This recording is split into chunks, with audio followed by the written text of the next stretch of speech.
If you don't slow down in the beginning and you try and justify your price after you've already given it, good freaking luck.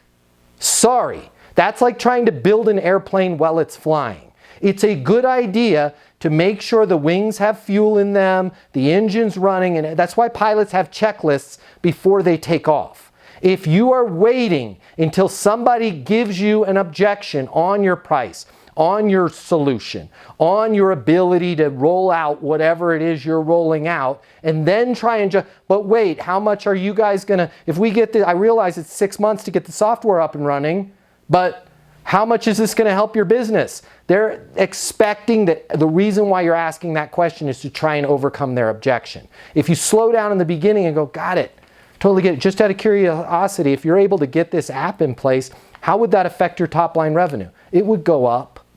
Don't go with up. Can you give me a specific example? Well, I don't know. Like what percentage do you have now? And if you were able to have that, how much more could you capture conservatively?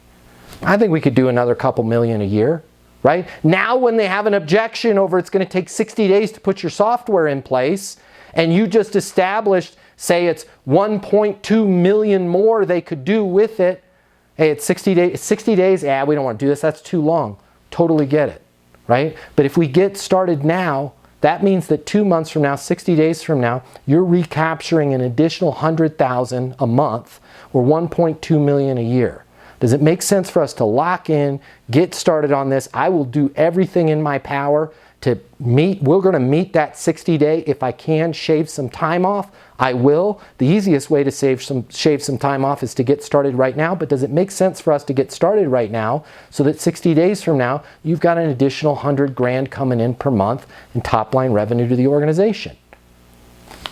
It's a no-lose proposition.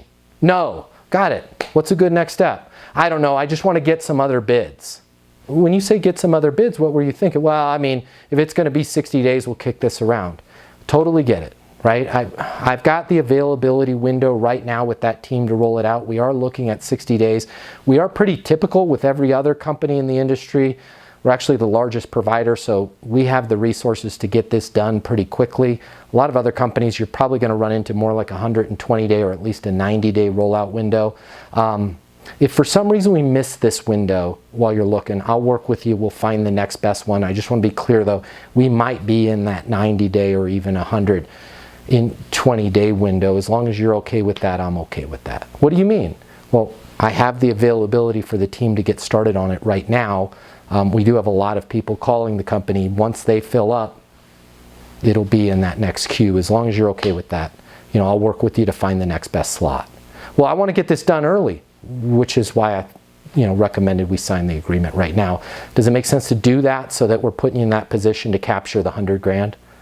Yeah, congratulations, you made a great decision, right? Stay calm, guys. But if you figure this stuff out in the beginning, it's much easier to where you're not having to justify it in the end, right? When you figure out what's that goal they're trying to achieve, what's that problem they're trying to achieve before you present your solution, it's a lot easier to overcome objections once you have.